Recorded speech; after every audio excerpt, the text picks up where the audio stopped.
Okay, so we're live. Hello, good evening everyone. Good evening dito sa mga nandito ngayon sa Pilipinas, and good morning to the rest of the world, or good afternoon wherever you are. Okay, so medyo I'm just having some issues with the lighting. So tignan natin kung paano natin mapapaganda because I'm using my laptop camera for this live stream because there's an issue on my phone na hindi ko siya nagagawang ma-monetize ng maayos. So I'm troubleshooting things out. Okay, so for this evening, what we will be talking about is mainly on sustainability and how sustainability has become like a buzzword for pageantry, and this should not be this should not come as a shock because sustainability, as well as yung more commonly heard na phrase na eco-friendly, eco-conscious na mga activities and fashions and eco-conscious na way of living is something that has been going around for the past several years. In fact, this live stream is partly inspired by the upcoming Earth Hour that happens at around 8:30 to 9:30 in the evening. So you will see later on na marami yung magpapatay ng ilaw, mag-reduce ng kanilang mga lights at their homes. And there's actually a lot of things that we can do in regards to that. Like for example, using LED, less consumption ng mga lights at our homes, using more renewable resources na mga items at home, whether it's clothing, whether it's appliances and such. So maraming pwede na tayong magawa on that area. But now, we are going to pivot that conversation into how it is going to be applicable in pageants, because this is something that has been a brewing issue, or a brewing trend that has been at the back burner for the longest time, but now people and pageants are putting a spotlight on it. And before we begin with that, with that conversation, because this is going to be a lengthy conversation, so good evening muna sa lahat. Let's greet yung mga nandito ngayon. I believe Ashden is here. Good evening on this part of the world. Daniel P. Yuson is here. Jester PL saying happy Saturday, Sir Jason. So happy Saturday din sa lahat. If I may request, please, hit the like button doon sa ating live stream ngayon para mas marami yung maka-join sa conversation natin ito, because I believe that this conversation is something that is not only helpful to us na pageant fans, but is going to be helpful with mga pageant girls and hopefuls and wannabes, beauty queen wannabes later on, because I don't think that yung discussion or the conversation with regards to sustainability is going to end soon. In fact, there is a study in there's a study in 2019 by Ericsson.com, which is actually one of the, kung maalala nyo yung gumagawa ng mga cell phones noon, that's Ericsson. They had this consumer trend report for 2019. And one of the major proponents, one of the major things that they found out is that in the next several years, the conversation around eco-conscious and sustainability is going to be a large conversation, to the fact that there are now studies that says that over the next decade, within this 2020s na decade, eco-conscious, eco-friendly na mga activities, as well as sustainability, is going to be a mega trend. When we say mega trend, for us in fashion, who work in fashion, a mega trend is typically 5 to 10 years. So it means that this trend is going to be a long-staying trend that consumer attitudes is going to veer towards to. And this is something that a lot of schools have already started na adapting. In fact, here in the Philippines, there is one school, a fashion school that where I teach in, that has already adapted, including sustainability in the curriculum in wherever spaces and courses that this can be adapted to or applied on. So I think that the conversation with regards to sustainability is not going to be just centering about around fashion and pageantry as a whole, but it's going to be a global movement. And a lot of the younger, Gen Z and Gen Z generation is adapting quickly and adopting quickly to this trend. So um, medyo technical yung pag-uusapan natin with regards to that. And I'm gonna try to find a good balance between the pageantry side and the more professional professor na side on my end, because it does touch on as a whole. And I think that yung conversation natin with this topic needs to be a balance between understanding what is sustainability. So let's first define what is sustainability. Ano yung ibig sabihin ng ethos na ito?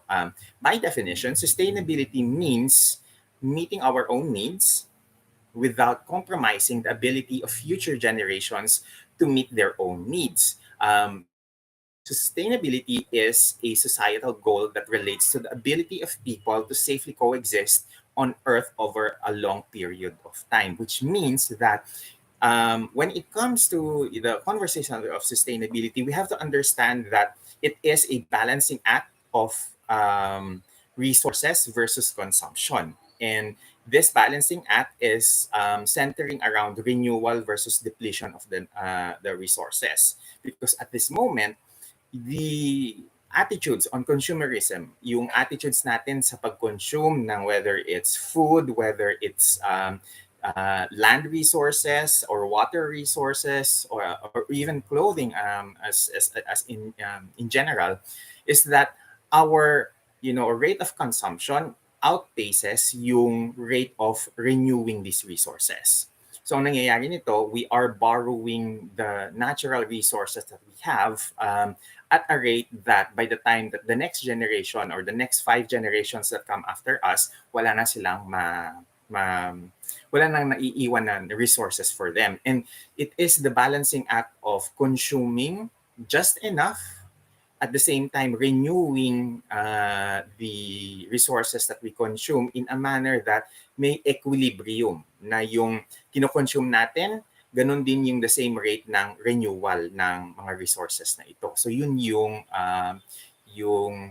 in layman's term, yun yung sustainability for us. It is essentially making sure that yung kinoconsume natin na resources is renewed at the same rate of our consumption. Meaning, kung ano yung kinukuha natin, yun din ang ibinabalik natin as a whole.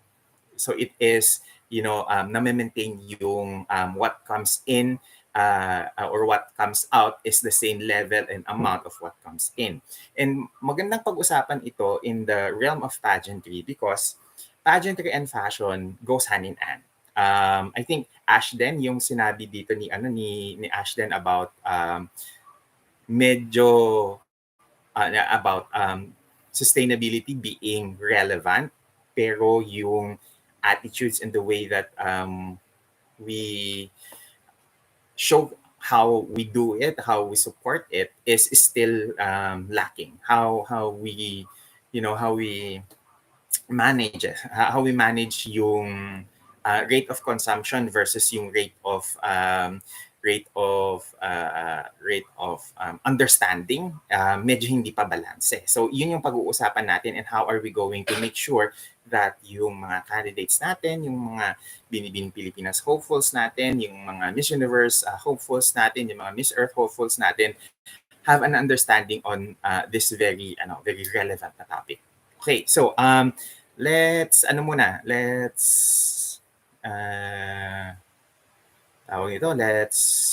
see who's here. May mga nagko-comment na. Hello. Okay. Something's wrong with my camera.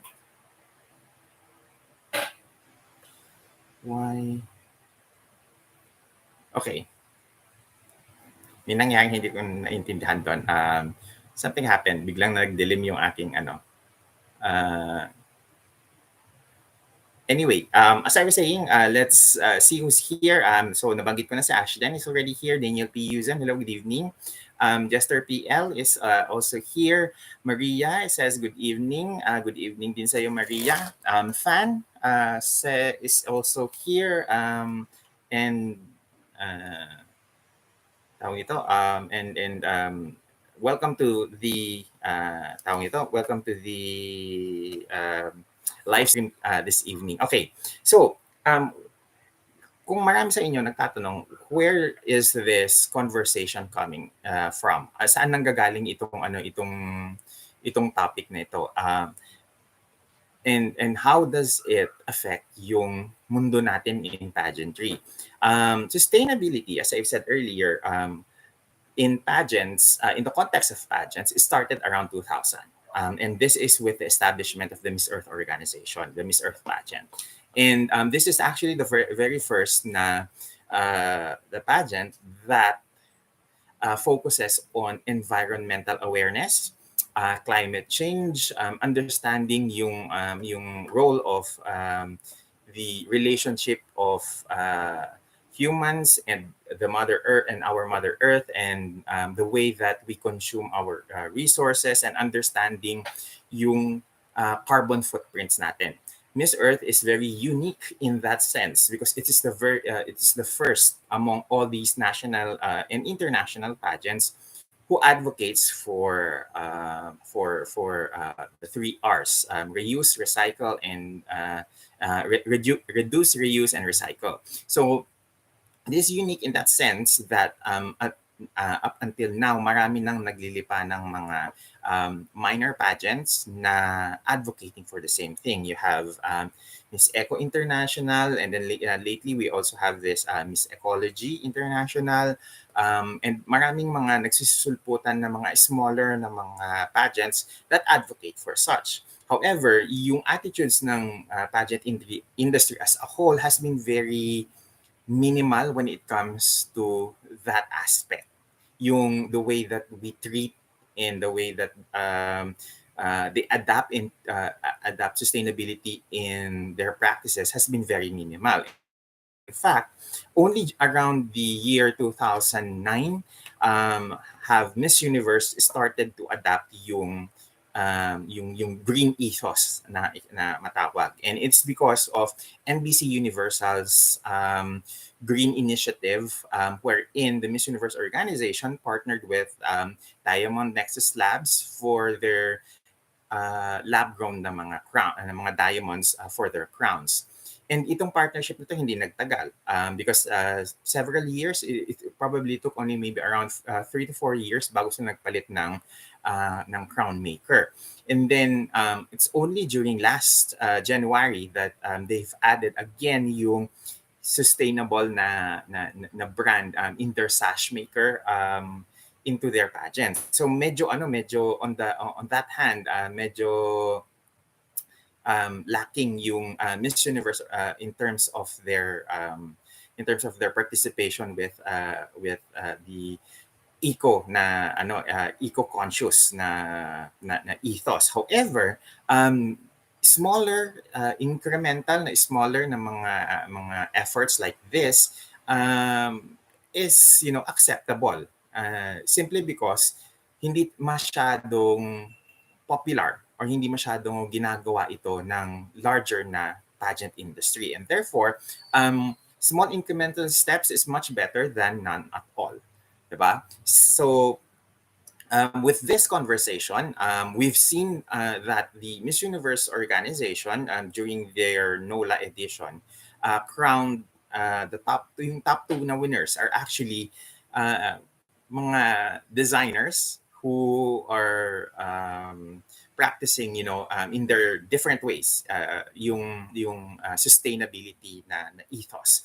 On one hand, we have Miss Venezuela, Amanda Dudamel, who did prototyping, zero waste prototyping, which is one of the areas where um, technology-based yung atake natin sa sustainability, where you practically prototype a garment without using any other natural resources and then go directly to prototyping and production of the garment. Ibig sabihin, yung waste that is generated during the prototype na, na area ng product development is eliminated. And that is how she did her, fashion throughout the Miss Universe competition. On the other hand, we have Arbony Gabriel, who is our Miss Universe nowadays, who did a more practical and on-hand and hands-on way of adapting sustainability in her pageant campaign, where she would take on mga dead stock na mga fabrics, mga end-of-life na mga fabrics, and reuse, repurpose them throughout her wardrobe. So, magandang step yon towards a more sustainable na ethos na adoption of the sustainable na ethos. Yes, Jester PL, Earth Hour, mamaya, it will start at around 8:30 in just about 9 minutes, 10 minutes, and it will last for an hour, and it's around 8:30 to 9:30 p.m. So for those of you na bagong salta ngayon, I do hope that magpatay kayo ng mga unused na mga ilaw sa inyong bahay during this Earth Hour. I already closed off yung mga ilaw na hindi ginagamit sa ngayon. That is not needed yet in tawag nito in my house today. Okay? Dalawang ilaw lang ang nakabukas, and that is because isa is tawag nito is for our live stream ngayon. Ayan. Medyo marami na tayo dito. So I do hope that for the ones who just came in, you show this live stream to your pageant girl na mga friends, because I think marami silang maiintindihan with regards to sustainability in our discussion for today. So earlier, I mentioned what is the definition of sustainability. And it's important there that we need to highlight certain words in the definition. And that is the fact that we need to meet our own needs without compromising the ability of the future generation to meet their own needs. That is sustainability in the most simple na definition.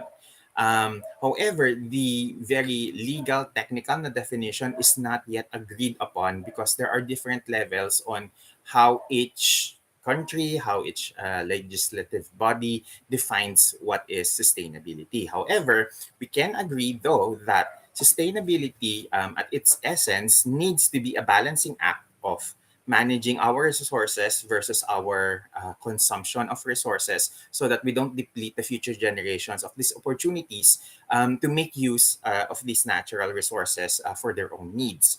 Ano ngayon yung mga ways that pwede nating gamitin that we can create fashion without being overly concerned on consumption. And I think dito papasok yung mga conversation natin on how pageant girls can make the most out of this ethos. So first and foremost, the conversation will now veer on the more technical na side. Ano ba yung pwede nating gawin to make our pageant wardrobe much more sustainable? So it all starts with material. Any industry will start with material, followed by production, and then followed by consumption, and towards the end of that cycle is yung end of life usage. Ano yung pwede natin gawin in terms of that cycle? Now, sa material, there are natural resources na pwede nating magamit that are naturally occurring without having to rely on man-made na mga materials because man-made materials take a lot of time and energy to dispose of. And usually, the way that we dispose yung mga man-made na mga synthetic na mga materials and fibers takes time or are pollutants in themselves. So we focus on the materials first. When we are doing our wardrobes, our pageant wardrobes, importante that we have to understand yung saan nanggagaling yung materyales ng ating wardrobes. Whether it's the national costume, it's your daily wardrobe, your shoes, your bags, everything that you need to, to focus on in terms of material, kinakailangan natin malaman kung ano yung mga bagay-bagay na sustainable in terms of material. First and foremost, when it comes to fabric, some of the most some of the most popular na mga sustainable na mga fabrics are hemp. That is on our end, it's Pilipinas. Those are yung mga abaka natin na mga fibers. That's linen. That's number 2. Number 3 is organic cotton. Number 4 is the fabric that is trademarked as lyocell or tencel. The hemp or abaca on our end is one of the most sturdy na mga natural na mga fibers. Karamihan ng ng mga sinaunang Pilipino, they use abaca fibers in the way that they weave our clothes. In fact, we still have several weaving na mga traditions that use abaca fibers in the way that they produce clothes. And the beauty of abaca is that habang tumatagal, mas nagiging malambot ang abaca. The abaca fiber is actually coming from the abaca plant that is a parang subspecies yata ng banana na fiber. And the banana na plant, sorry, not fiber. And the beauty of abaca is that it is a natural, it's local here in the Philippines. And then we have a lot of, resources na pwede natin mapagkukunan ng mga abaca fibers. And this is also the reason why that on our end, marami tayong pwedeng gawing mga national costumes when it comes to abaca because that is a traditional fiber that we use in our weaving. Tilana is actually made from abaca, and the manner that it is woven allows us to to mix natural resources with culture and storytelling. And this is imbibed in our heritage. Now, another fiber na pinag-uusapan when it comes to natural na sustainable na mga fabrics is linen. However, dito sa Pilipinas, wala tayong masyadong maraming linen na mga resources. However, the beauty of the Philippines is yung biodiversity natin where we have what we call the piña plant.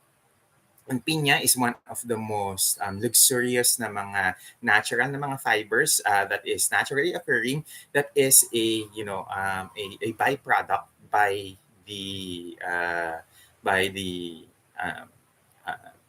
piña na harvesters. In fact, if I'm not mistaken, 1/3 or 1/4 yata ng mga pineapples that is imported all over the world is actually grown here in Mindanao, here in the Philippines. And because of that, isa sa mga byproducts ng harvesting ng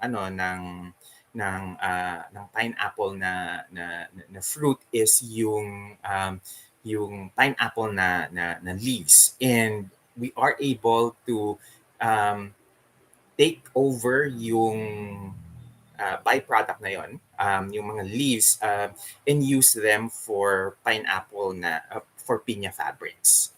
And the beauty of piña is that it is cool, especially for our weather na especially ngayon, if hindi nyo napapansin, starting actually this week, mas mainit na yung temperature ng mga araw natin as compared to the temperature in around early March and late February. because piña is a naturally occurring fiber and plant here in the Philippines. I think on the national costume side, we have a lot of ways to utilize piña in our wardrobe. And in fact, yung fashion show ng tawag nito ng Binibini Pilipinas yesterday, there's a lot of abaca and piña na possibilities that we can do in terms of fashion, in terms of using our indigenous materials in the way that we consume fashion for pageantry. And I think it just needs to take off doon sa ating mga pageant girls to make use of these resources para maging maging relevant yung exercise nila on sustainability and adding that component into their pageant campaigns. Now, another thing that another fiber actually that is popular when it comes to sustainability, to the sustainability equation, is the use of organic cotton, the use of the lyocell or tencel na fabric, which actually comes from wood pulp, and it's extracted from that process where nilalagyan nila ng non-toxic na chemical yung wood pulp, and then ini-extract nila yung fiber from that process, and then yung waste material ng process na yon ginagamit ulit for another set of extraction. So ang maganda doon sa lyocell na fabric is that kahit na ulit-ulitin mong gamitin yung waste na product, meron kang ma-extract na fiber from it. Another fabric that we can actually think of in terms of yung production natin ng mga fashions for our pageant campaigns is actually the use of there is this fabric that is recently, or it's not fabric, there is this study that is recently published where yung mango na waste products ng mango can be used and repurposed to become leather. So there are a lot of ways where we can extract yung mga natural resources natin, and these are organic na mga resources in order for us to be able to use these in our pageant wardrobes. It only takes dedication and research from these individual girls to be able to understand kung paano nila ginagawa, paano nila ilalagay yung elemento ng sustainability in their pageant campaigns, especially for girls who are participating in pageant systems like the Miss Earth na pageant, where eco-conscious eco-conscious activities is at the heart of the ethos. It's the heart of the brand essence ng pageant na ito. Now, the next thing that we can understand or learn from with regards to sustainability is the production process. This is where we do a little bit of technical na definition. Okay, there are two types of production na process. One is additive and the other is subtractive na production. When we say subtractive production, it is much like in the fashion industry na may tela ka, and then gugupitin mo yung tela to create the patterns, and then you assemble the patterns together to create the product. That is subtractive na production, because you are subtracting some of the elements of the material for the production of the product. So in that stage, may wastage na nangyayari. Yung mga parte ng tela na hindi nagagamit it's either nire-repurpose or tinatapon. And I think that is and because of fashion being one of the largest, contributors to pollutants. In fact, there is a study that says around annually 91 metric tons of garbage is generated by the fashion industry. And I think that is one of the saddest part of this equation, because there is something that we can do in terms of pageants, in terms of fashion, in order to lessen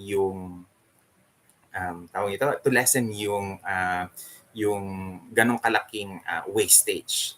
So the subtractive na aspect of production ng fashion is one of the reasons why the fashion industry is also, one of the major pollutants in the world. So there is the additive na aspect ng production, where you only create the patterns, or you only create the materials. Sorry. Ano ba magandang example? Okay. To make it easier to understand, this is essentially the product. Sorry, the additive na production process is essentially your typical 3D printing na production process, where you put into a machine the raw material, and then it prints for you essentially yung product na gusto mong gawin. And that allows you to have zero waste, because walang part of the material na natatapon, na hindi nagagamit. You only use what is actually needed for the production. So that is,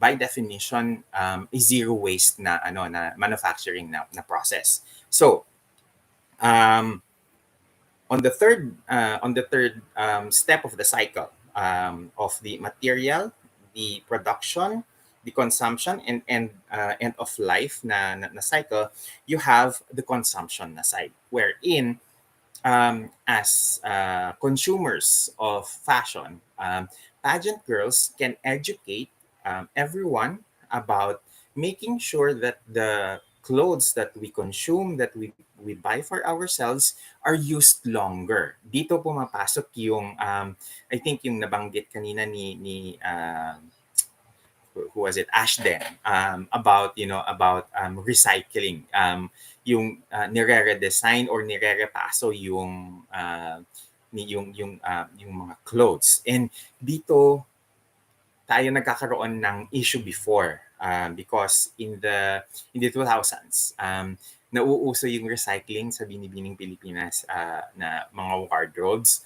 Like for example, yung national costume ni Carla Gay Balingit sa Miss Universe, ginamit ulit ni pangalan nito, ni Lara Kigaman at Miss International. Yung national costume ni, if I'm not mistaken, ni oh my God, I forgot her name. Binibining Pilipinas Universe 2001. Actually, yung national costume niyan, the one that the Maria Clara with the yellow ba yun, or orange na hoop skirt, was recycled sa Miss International na pageant. If I'm not mistaken, it was Christine Azar who wore that costume once again. And then there are several other gowns na ginamit sa Miss Universe, tapos ni-recycle ulit sa Miss International, or some other local pageants, regional na pageants that our binibinis competed on. So yun yung konsepto ng consumption, where we make use of the resources that we have and extend yung kanilang lifespan by reusing them. On our end, na consumers, tayong mga regular na mga tao lang, it is making sure that when we buy clothes, we realistically wear them more than the usual na after 5-6 na gamit tinatapon na lang, which is one of the cases in studies among American consumers, that there are some pieces of clothing na after magamit nila ng 3-4 na beses tinatapon na lang. And that is educating ourselves about our attitudes about consumption, where we make sure that we only make use of what we can consume. We only buy what we can consume. Parang ano lang yan eh, parang yung pagkukuha ka ng pagkain sa buffet, um, kukunin mo muna kung ano yung kaya mong ubusin. Kasi may mga buffet na kung hindi mo kayang ubusin yung mga kinuha mo, babayaran mo na yun ng doble. So those are the things that we need to rephrase in our mind. We need to redefine in our minds. There is this concept of cost per wear, wherein if you're going to buy, let's say, a piece of an article of clothing, where you calculate yung cost niya, kung magkano siya, divided by the how many times can you realistically use that article of clothing over a period of a year.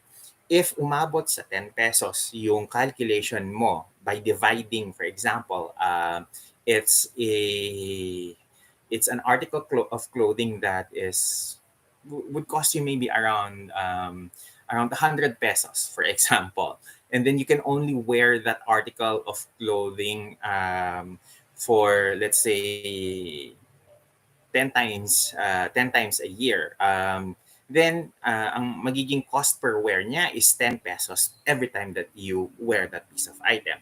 And for larger pieces of na for or rather for more expensive na mga articles of clothing, you calculate it the same way. If it cannot last you for, let's say, if it does not break it down to around on my end, it needs to break it down to around 10 pesos per use.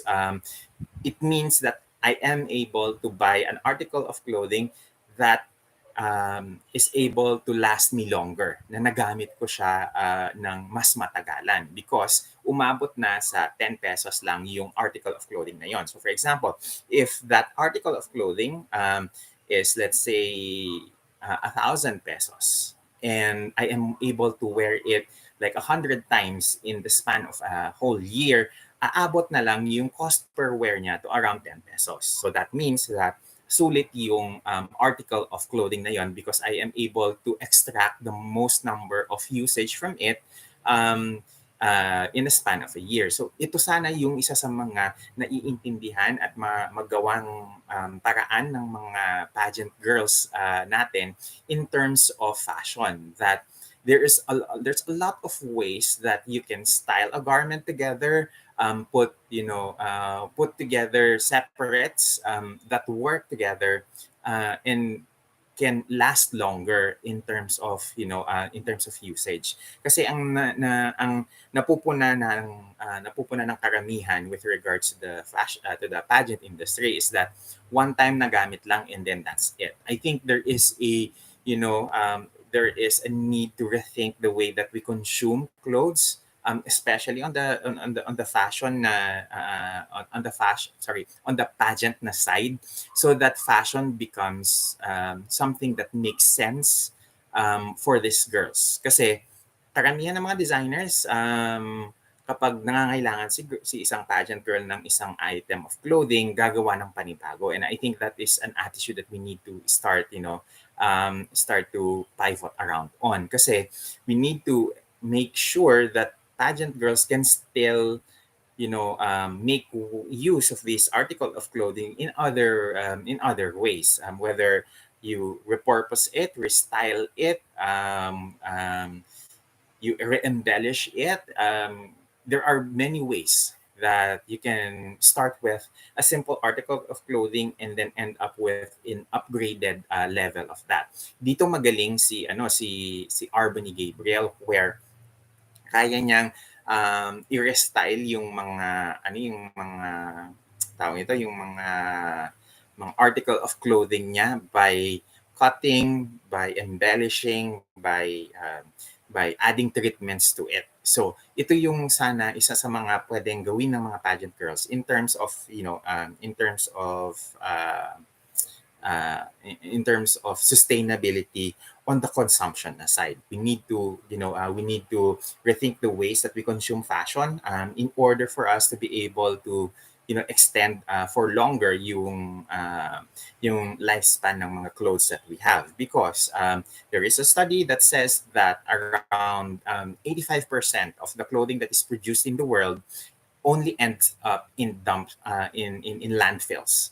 So that is exacerbating the the pollution, and usually yung mga landfills ng mga ito sa mga third world countries in Asia and Africa, napupunta yung mga waste ng mga clothes, and this is something that we need to start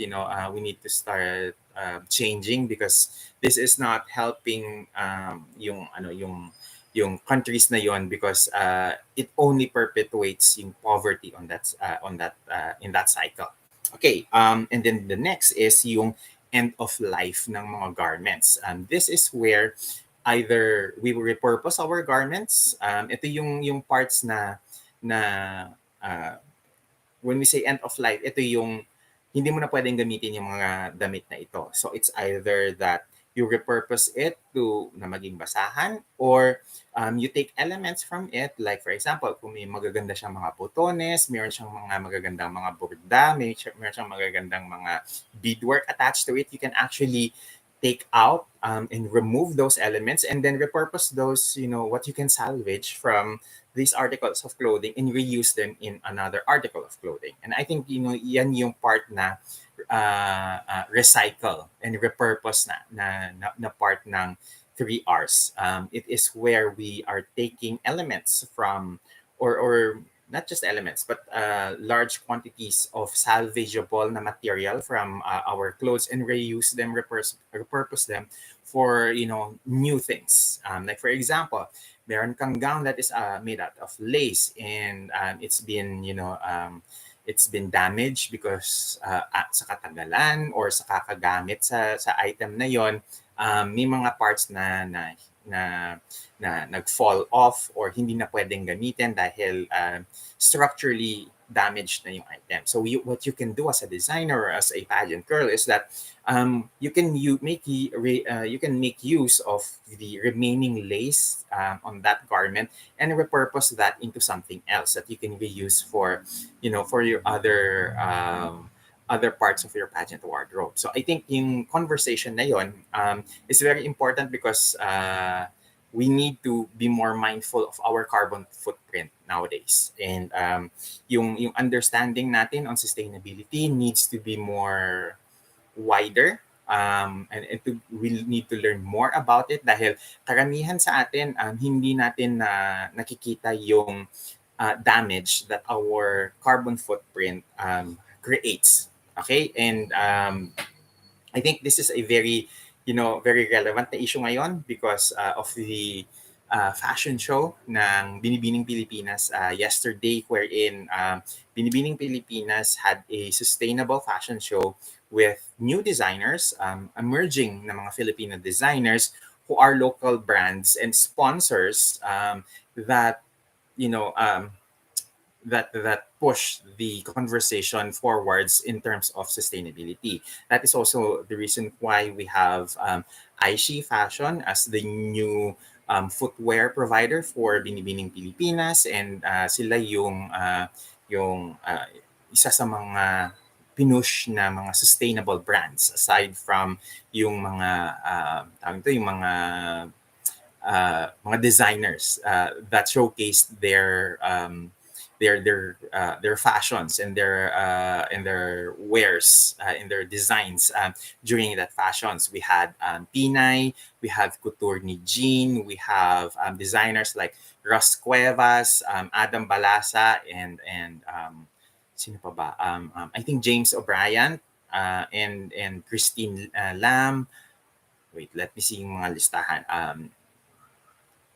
Peña Florida Atelier, doon sa fashion show na yon. And each of these designers are using, local materials, whether it's local na mga weaves natin dito sa Pilipinas. They're using, mga abaca fibers in their shoes and in their designs. They are expanding yung traditional na definition natin ng Filipiniana with a more modern take, using, very traditional local na mga fabrics that are also organic and sustainable.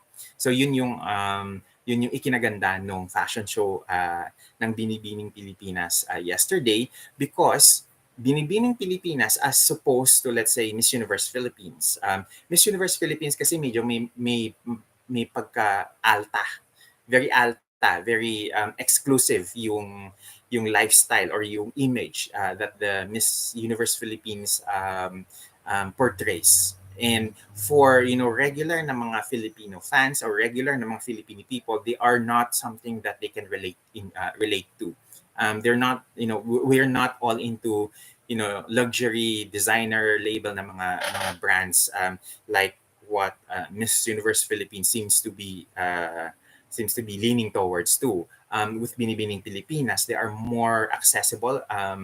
Binibining Pilipinas is a little bit more masa in terms of their image. They are more approachable and relatable, and therefore they can relate to a wider audience. And I think that is a good way of using yung power ng Binibining Pilipinas brand, so that yung mga tao becomes more educated, to become more informed when it comes to yung sustainability na element ng fashion show nila yesterday. And I think that is a good way of using and utilizing your brand power, especially on the perspective of a pageant na system, so that more people get into the habit of thinking of sustainability in their efforts. And I think ito yung isa sa mga areas where the Miss Philippines Earth and the Miss Earth pageant could further even explore and further, I don't know, further mine, because I don't think yung recycle wear nilang segment really does anything in terms of making it relatable to the common tao. Kasi sino ba naman sa atin yung magsusuot ng mga recycled na mga plastic cups as outfits, 'di ba? So educating yung madlang people with regards to ito yung mga possibilities na pwede mong gawin with sustainable fabrics, sustainable brands. These are the sustainable brands that you can buy your clothes from. Allows us to be more, allows sustainability to become more relatable to common people. And I think that is what the Binibining Pilipinas activity did yesterday, that is quite effective in terms of communicating yung sustainable na fashion and sustainability na ethos. And I think ito yung opportunity, this is an opportunity of the Miss Earth and the Miss Philippines Earth organization na pwede nilang gawing mas relatable yung kanilang ethos on environmental awareness to more to more Filipinos, so that naiintindihan kung ito pala yung pwedeng gawin when it comes to, let's say, sustainable fashion. And I think for girls who are competing in Miss Earth or Miss Philippines Earth this year, this is actually an opportunity that they can add on into their into their pageant campaigns. Now, okay, before we continue, let's read some some comments here. I think medyo marami-rami na tayong mga comments here. Rowan Santa Maria says, Bonjour, Sir Jason from Paris. Glad to finally join a live for the first time after following you for so long. More power to our community. Welcome to our community. Welcome to our live stream. Rowan, and thank you very much for your for participating in this live stream today. And I hope na sana meron tayong napupulot na mga tidbits of information aside from being entertained dito sa live stream natin, because what I want to do is to not only be a source of information but also be a source of learning with regards to the different na mga topics that relates to the fashion to the pageant industry. Okay, dali lang. Okay, Jella Vlogs. Hello, Jel. Kumusta? Welcome to our live stream. I hope na mag-enjoy ka ngayon sa live stream natin ngayon. And I hope that this is a very educational and entertaining na topic for you. Cactus is also here. Michael Cordoves says, "Hi, Sir Jason, watching now from Negros Occidental." Okay, hello there. May chance kaya manalo ang candidate natin sa Reina Hispano-Americana? I do hope so. I do hope that Sam Santa Maria will be able to, kahit man lang sana runner-up placement, di ba? Medyo, uh, medyo mahirap yung manalo because I think medyo competitive din yung mga kalaban niya. Although I am hoping na at least sana a top 5 placement. Okay, Cactus, Michael Cordoves, sabi niya si Peru at Brazil ang last two standing. Okay. I thought bukas pa yung finals ng Reina Hispano-Americana. If I'm not mistaken, I've read somewhere that it's happening tomorrow ng Sunday ng umaga dito sa atin sa Pilipinas. So let's check back on that later. Okay. Rowan says, besides Gabriel Basiano's pre-pageant event dress during the pearl corsets in Miss Intercon, do you know any other examples where a candidate took something old and transformed it to something new? I think there are some wardrobes ni Gabi that ginamit niya during Binibining Pilipinas that was repurposed, nilagyan ng additional embellishment. Kaya hindi natin napansin na they are actually an old pieces of clothes that was just repurposed by adding embroidery, by adding rhinestones, pearls into the look so that nagta-transform yung item. And I think Ken and Jev ng styling team ni Gabby are very much good at that where they can repurpose mga old na mga fashion pieces and restyle them in such a way that it looks new. So I think there are opportunities there in terms of rebuilding or recreating something new from an old piece of clothing. AJ Baay, sabi niya si Zora Andam. Yes, tama. Yung national costume ni Zora Andam, I think ginamit ni Christine Alzar sa Miss International.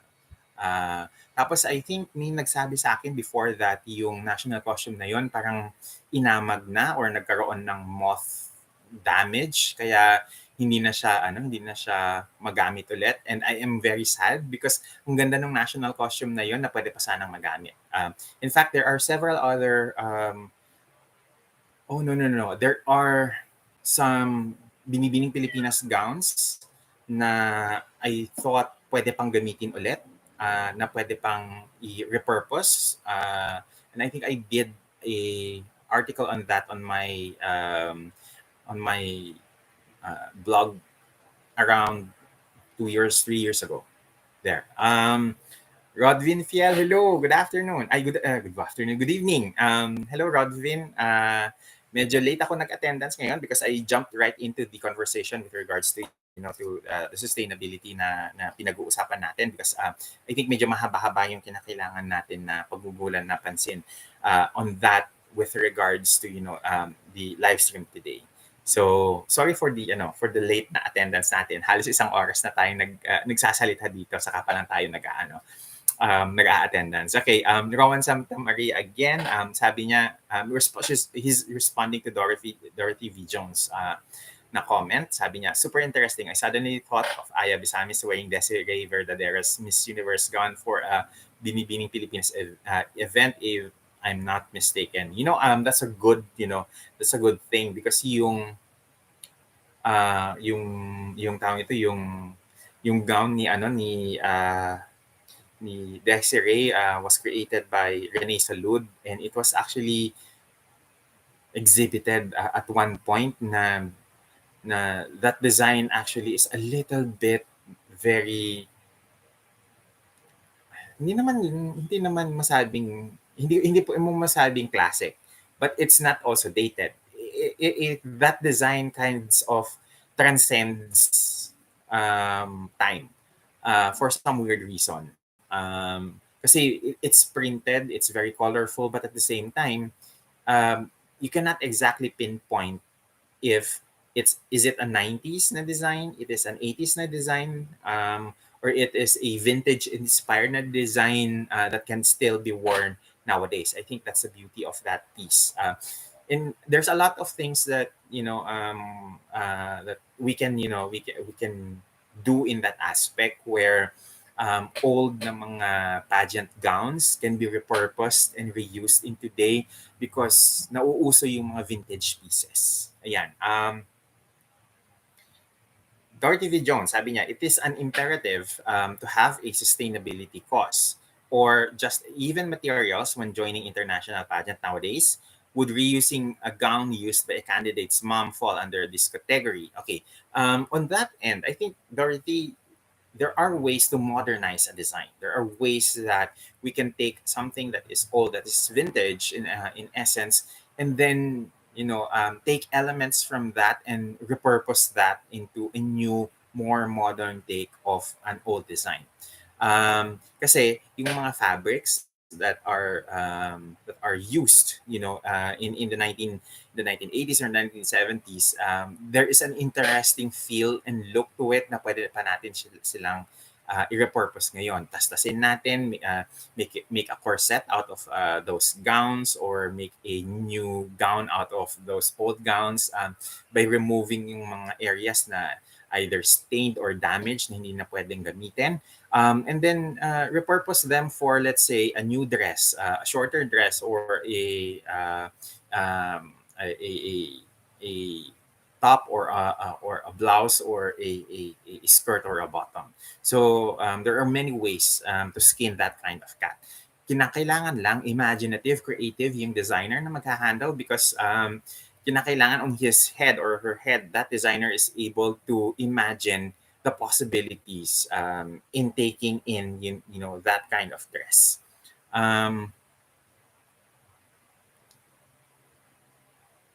Sabi ni Rowan Santa Maria, cost per use is vital. Some friends preparing for their graduation show for Paris fall winter were given criteria related to sustainability footprint and if the collection could be reused for everyday wear. So I think that's a good good thing that's happening because even on other international fashion schools, maraming mga schools na yung nag-embrace ng tawag ito ng sustainability in their curriculum, and I think that is something na medyo dehado or behind ang Pilipinas because there are still some things that we need to implement to make our curriculum more embracing of the sustainability movement. However, based on my experience, yung mga students that I am teaching in some of the schools that I work with, a lot of them are starting to embrace sustainability and how they can repurpose garments. Meron silang creativity to see the possibilities from an old garment and finding new ways to make it new, young, and hip again, and make it trendy. And I think that is something that pageant girls should start to jump into. This is a bandwagon na kinakailangan nilang sakyan because this is a trend that will last for the next 10 years. This is a mega trend, and our attitudes on sustainability will just increase over time. More and more people in the Western world have now adapted to looking at sustainable brands that don't leave a large carbon footprint in their production processes. So I think this is an opportunity that we as creators, as educators, as fashion professionals should be able to embrace fully. And on the on the pageant na side, kinakailangan natin ma-recognize yung power ng ating voice as pageant girls, as beauty queens. when we are proponent of this ethos. When we advocate for sustainability, mas nagiging impactful yung ethos na to because it comes from people that nire-respeto at tinitingala ng mga pageant fans. Okay,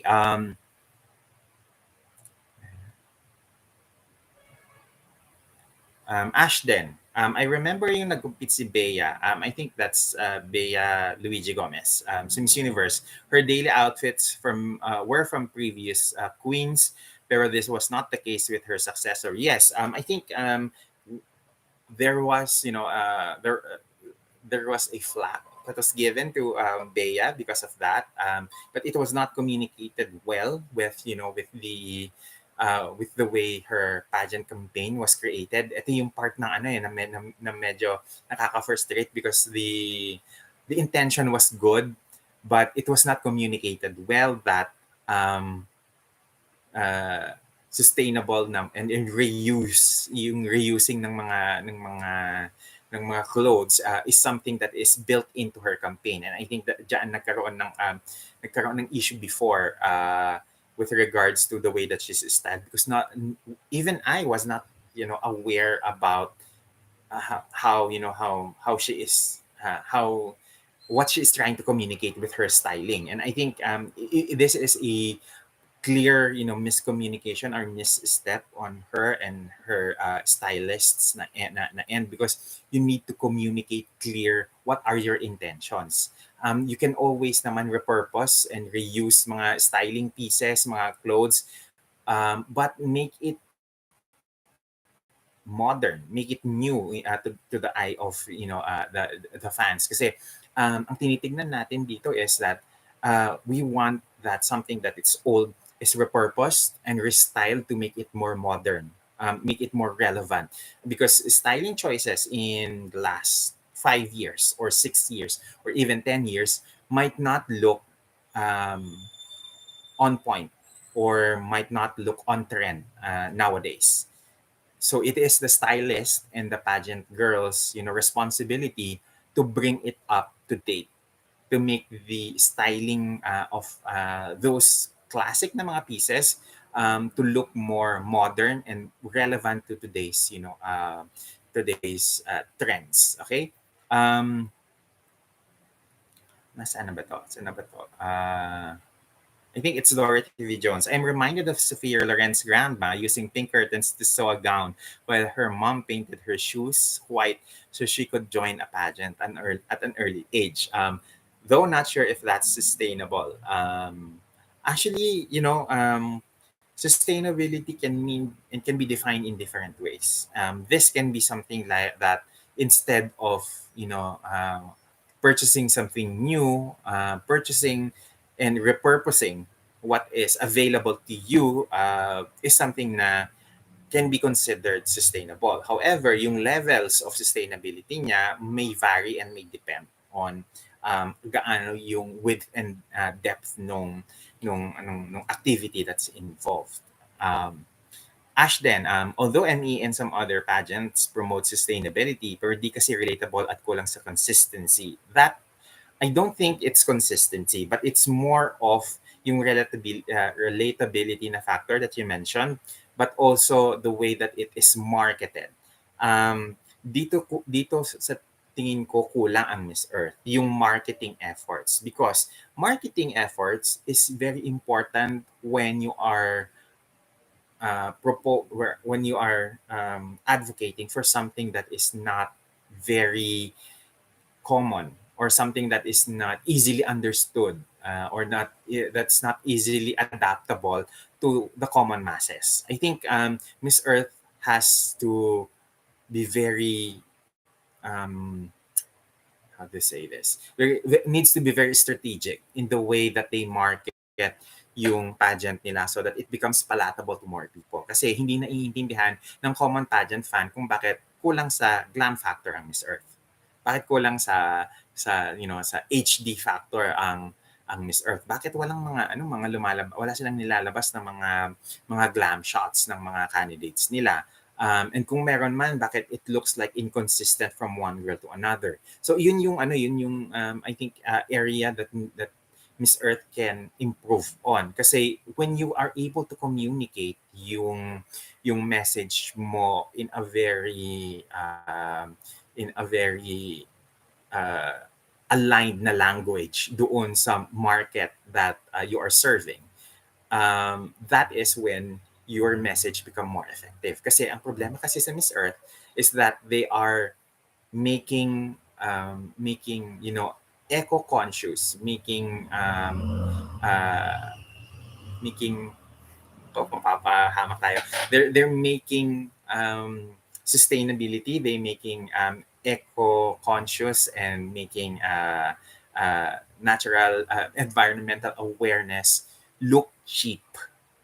And that's the problem, because when you package Miss Earth, yun yung nagiging common na misconception, na common definition or common image ng pageant. So you need to elevate the way that you communicate so that the people who are consuming your brand, consuming the Miss Earth, the Miss Philippines Earth na brand, is able to be more effective in that manner. Maging you realign yung messaging mo so that hindi siya magmukhang ang brand image mo is something that is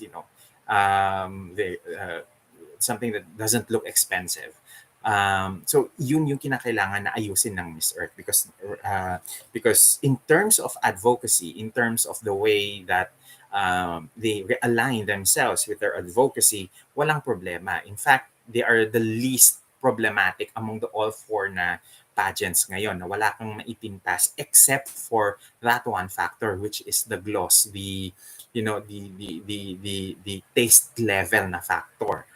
With Miss Universe, you have issues with the new owner. With Miss International, a lot of pageant fans find it boring. With Miss World, they find yung pageant na issues with pageant fixing, where kung sino yung gusto ng owner, siya yung nanalo, and much more so with NGI. So yung mga ganon na mga brand image needs to be corrected. And I think among all the pageants, especially among the four na alpha pageants, yung problema ng Miss Earth is actually something that can be resolved much faster and easier if they only have the right mindset, and and they are open to such to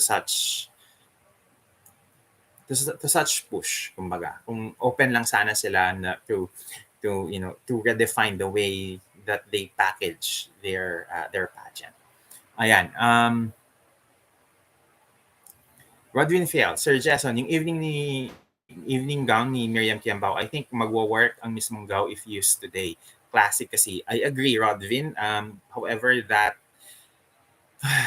gown is said to be lost. Nawala na yung gown na yon, and hindi na siya mahanap. So sayang. There is, however, a nude version of it that is a recreation of that gown, but I don't think that it captures the essence of the original na half-stone na gown. Rowan Santa Maria says, random thought, what if the title holder pass on a specific clothing piece to their successor for their campaign, and it just continues a la sisterhood of the traveling pants? Not a bad idea. I think I like that idea. However, it needs to be something na can be worn by different body types. But because you have to remember, hindi pare-pareho ang body type ng mga babae. There are some girls na because of their height are a little bit more on the bulky na side.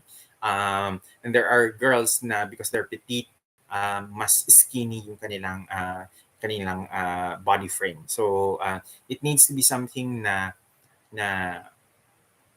siguro hindi dapat article of clothing, but maybe an accessory, maybe a bag, maybe a trinket, or something to that effect. Pretty much like yung may tradition ang Miss Venezuela, yung mga nananalong Miss International nila gets passed on with this Japanese bamboo doll na inumpisahan ni Nina Cecilia. And then after Nina Cecilia won, ipinasa niya yung bamboo doll na yon doon sa sumunod na naging Miss International from Venezuela, and then nag-perpetuate yung ganong klaseng tradition. I like that tradition because it creates a sisterhood, a bond between winners, and kumbaga there is a thread that connects them all. So that's a good idea, Rodvin. Rowan says, Rowan pala, not Rodvin. Sorry. Good idea yon, Rowan. Dorothy V. Jones says, may the old stigma of sustainable fashion looking very experimental and uncreative could be challenged. The pasabog pageant trend could also reward around somewhat sensible ideas. And that's, I think, the reason why na nabuhayan ako ng loob with the sustainable na fashion show ng Binibining Pilipinas yesterday, because it shows us possibilities that yes, sustainable na fashion could look modern, and could look very wearable. Hindi yung tipong parang recycled na mga garbage na ginawang outfits lang. This is very commercial, and not only commercial but also it also boasts creativity and also boasts yung appreciation natin sa culture, because a lot of these pieces that was showcased during the Binibining Pilipinas na women reinvent the fashion show are Filipiniana. And then there are also ways to expand it to more, modern and more contemporary clothing. And I think yung conversation na yon, marami pa yung pwedeng puntahan, marami pang developments na pwedeng mangyari. If we are able to, to gather yung resources natin, like our abacay, our pinya, and make it more commercial. Kasi ang problema kasi sa abaka at pinya natin dito, ang pinakamahaba natin na width for the tela is around 45 width lang. And if you are a designer, mas kokonti yung pwede mong gawin doon sa 45 width na fabrication as compared dun sa 60 width.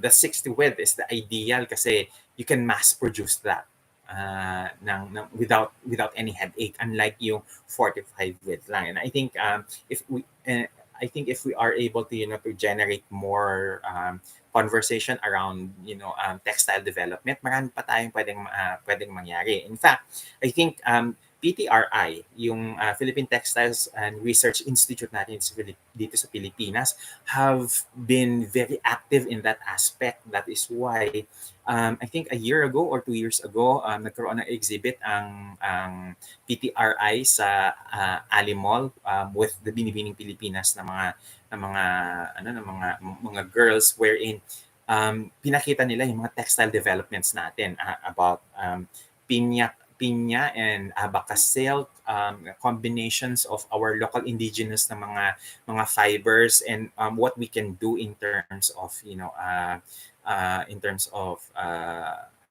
creating textiles from this locally grown fabrics. There's even a banana silk that I've seen in that exhibit na I hope yung mga designers natin is able to to commercialize later on or in the future. Dorothy V. Jones again says, dun sa comment ni Rowan Santa Maria, I like that, Rowan Santa Maria, because it's sisterhood in every aspect indeed. Dorothy also continues saying, speaking of national pageants with an environmental slant, they could be more meaningful by focusing on specific causes. Example, fast fashion this year, water and food security next, etc. Yes. This is where I think there's a missed opportunity ng Miss Earth and Miss Philippines Earth, because they would say flora, they would say fauna, but there's not. It's very broad.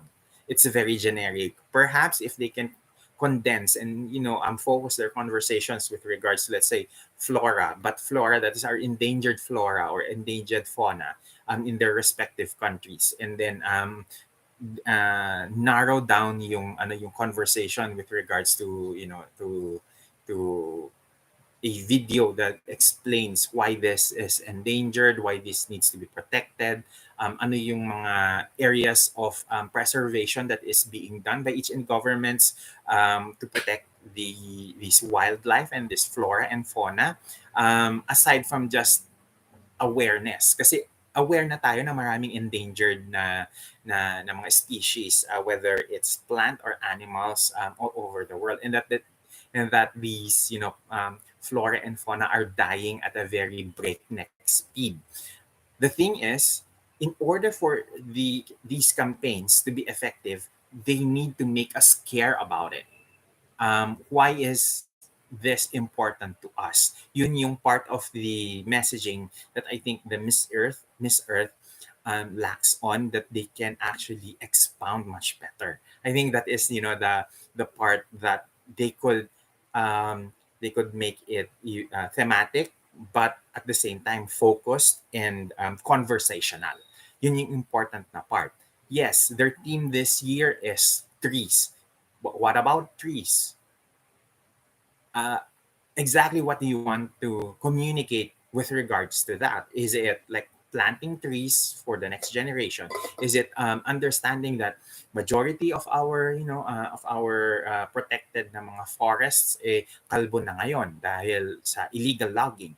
So there are a lot of areas where you can take the conversation about trees for for a theme like that, and make it more conversational pieces for the masses to understand. Because if you're not able to communicate in the language that the masses understand your message, wala din mangyayari doon sa message mo. So your core message will just be lost. So yun yung kinakailangan siguro na the Miss Earth organization would learn and would dig into, kasi maraming opportunities on that area. Kasi anong nangyayari dito is, if you are only deemed to be performative in the way that you in the way that you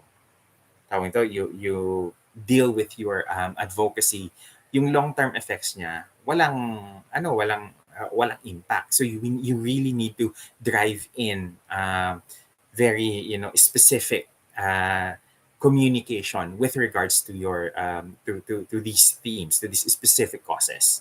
So tama yung sinabi mo, Dorothy, because this is a conversation that really needs to be drilled in, that is on specific causes, especially if you have a theme that is year in year out na ginagamit. Hindi pwedeng, oh, this year is water theme, so what about water? How can we make it palatable to a larger audience? For example, we can relate water with food security. Water and food security. That is something that we can immediately jump into. We can immediately communicate that if we don't protect our water resources, food scarcity is going to be a problem in the future. It can be something that would make our lives difficult in the future. And this is exactly something that Maria Fernanda Aristizabal did in Miss Universe. She talked about water, SOS water, and how water is essential to the developmental goals of her country. She related, how water is important with food scarcity. So yun yung mga pwede natin na gawin na areas in terms of advocacy work, in terms of meaningful conversation when it comes to environmental awareness and sustainability. Ayan. Okay. It's our conversation has been very I would say this, has been very enriching, to say the least. I think yung topic na ito, marami pang pwedeng pagsangasangahin, marami pang pwedeng mangyaring conversation with regards to it, because pageantry and what do you call this? Pageantry and sustainability will likely go hand in hand in the next 5-10 years. So I would hope that yung mga binibining Pilipinas girls natin, yung mga Miss World Philippines na mga hopefuls, our Miss Universe Philippines hopefuls this year would try to add elements of sustainability in their campaign, because looking at Miss, like for example at Miss Universe, na this year very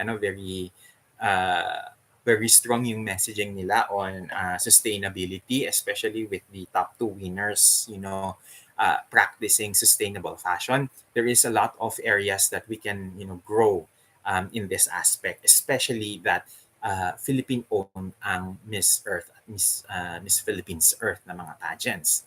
Locally grown ang mga pageants na ito, and therefore we can actually center our conversation in a meaningful way doon sa mga topics na to, in the way that we execute them in our pageant campaigns for our girls. So I think that the sustainability ethos is going to be something that is going to be a conversation, larger conversation in the future, and I hope na sana yung mga candidates natin are able to to embrace this as one of their advocacy. You can actually have two or more advocacy as long as you have the heart and dedication to it. Ang importante lang dito is that maging totoo ka doon sa advocacy nito.